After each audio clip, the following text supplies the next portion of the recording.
36번 주제는 종이의 발명과 로마의 코덱스 도입은 구전 문화, 말로 전해지는 문화에서 문자 문화로의 전환을 가능하게 했다.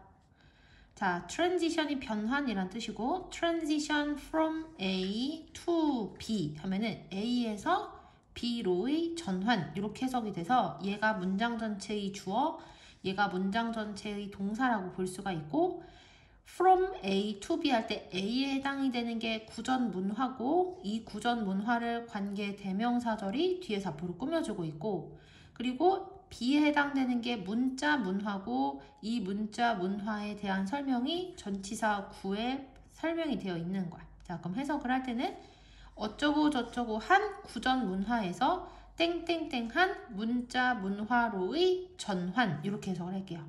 자, 보면 지식이 이야기, 노래, 그리고 도제 제도를 통해 전수되어졌던 구전 문화에서 문자를 기반으로 한 문자 문화로의 전환은 적절한 쓰기 재료의 부족에 의해 수세기 동안 지연되었다. 여기까지 됐지? 그러니까 말로 전해지는 문화에서 문자 문화로의 전환이 많이 늦춰졌대요. 뭐 때문에? 적절하게 쓰기를 할 만한 재료가 부족했었기 때문에. 여기까지 됐지? 자, 그리고 여기 내부를 보시면 구전 문화가 뭔지 모르는 사람을 위해서 구전 문화에 대한 설명이 전치사 구에 나오고 있는데 우리가 얘는 전치사 플러스 관계 대명사인 거 보이죠? 전치사 플러스 관계 대명사는 관계 부사로 바꿔서 쓸 수가 있는 거야. 그래서 이때는 in which는 뭐로 바꿔서 쓸 수 있냐면 where로 바꿔 쓸 수 있거든? 그럼 이렇게 얘기할 수 있어요. 선행사인 구전 문화가 장소가 아닌데 왜 관계부사 where를 쓰냐? 이렇게 얘기할 수 있는데 4개의 관계부사 when, where, how, why 중에서 선행사가 가장 포괄적인 것을 다 담을 수 있는 그러한 관계부사는 where밖에 없기 때문이다. 이렇게 생각을 하면 돼. 그래서 구전 문화가 뭐냐? 지식이 이야기나 노래나 또는 도제 제도를 통해 전달되어지는 게 바로 구전 문화래. 그리고 문자 문화는 당연히 문자를 기반으로 한 문화겠지. 그래서 구전 문화에서 문자 문화로의 전환이 미루어졌다. 뭐 때문에? 적절한 쓸 수 있는 재료가 부족했었기 때문에 이렇게 생각하면 되고 도제 제도는 스승과 제자 관계를 맺어서 스승의 집에 머물거나 또는 스승의 집 가까이에 살면서 일상의 대부분을 함께하며 스승의 업무를 보조하면서 기술을 습득하는 걸 도제 제도라고 해요. 그다음 넘어가서 그러면 이제 아래부터는 어떤 내용이 나오냐? 적절하지 못한 쓰기 재료들이 어떤 것들이 있었는지에 대한 얘기가 나오거든요. 그래서 태블릿 하면 이게 판이란 뜻이야. 그래서 스톤 태블릿 하면 석판, 돌로 만들어진 판, 클레이 태블릿 하면 점토로 만든 판, 점토판이 되는 거야.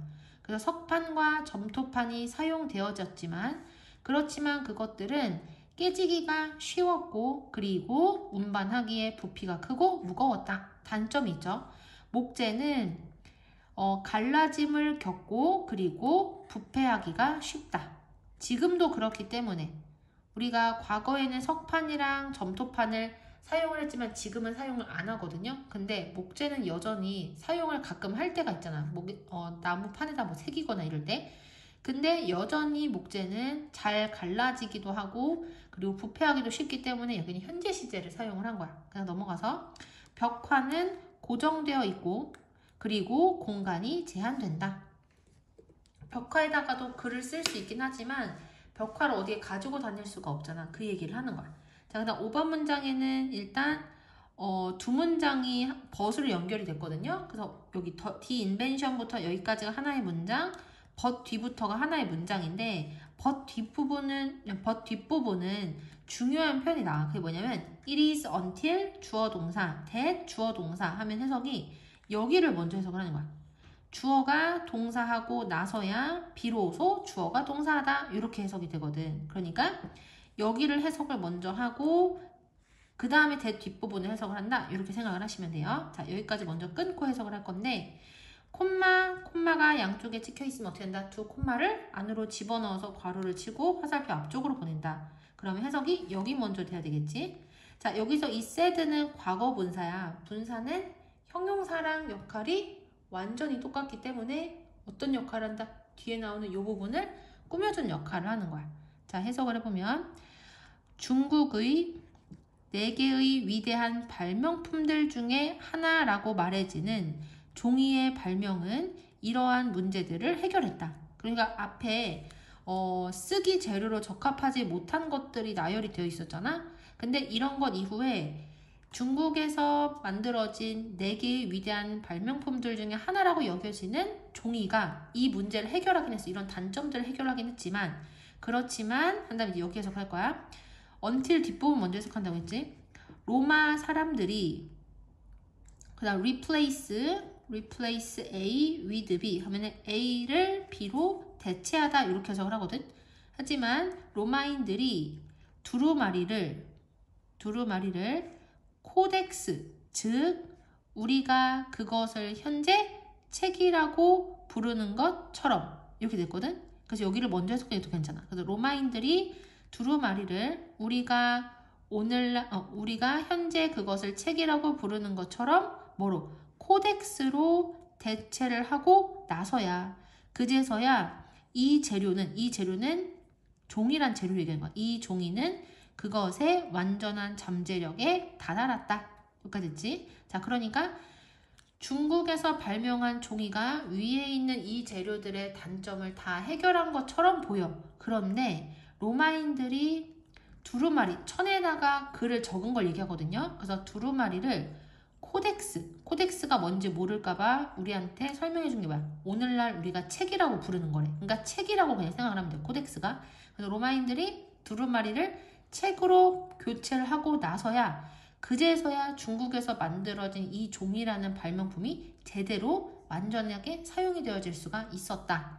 여기까지 됐지? 자, 다시 한 번만 해석을 해보면 중국의 4개의 위대한 발명품들 중에 하나라고 말해지는 종이의 발명은 이러한 문제를 해결했다. 하지만 로마인들이 두루마리를 우리가 그것을 오늘날 책이라고 부르는 것처럼 코덱스로 대체를 하고 나서야 그 재료, 종이는 그것의 완전한 잠재력에 다다랐다. 그 다음 넘어가서 그것은 2000년 전이었다. 그리고 그것은 여전히 문자의 지배적인 형태이다. 오늘날도 종이가 가장 많이 사용이 된다 라고 얘기를 한 거고 7번 문장은 주어가 that부터 여기까지거든요. 원래 이렇게 주어가 길면 가주어 is을 쓰고 진짜 주어인 that절을 맨 뒤로 쓰는 형태로 많이 쓰거든. 근데 여기서는 가주어를 굳이 쓰지 않고 그냥 긴 주어를 맨 앞에다가 쓴 거야. 자, 종이. 근데 종이에 대한 설명이 동격의 콤마 뒷부분에 나오고 있거든요. 그래서 종이 돌이나 또는 목재보다 훨씬 더 부드러운 재료인 거야. 자, 여기 먼저 해석할게. 돌이나 또는 목재보다 훨씬 더 부드러운 재료인 종이가 문자의 수호자의 역할을 해낸다는 것은 놀라운 재료 이야기이다. 자, 다시 해석해보면 돌이나 또는 목재보다 훨씬 더 부드러운 재료인 종이가 문자의 수호자로서 역할을 했다는 것은 놀라운 재료 이야기이다.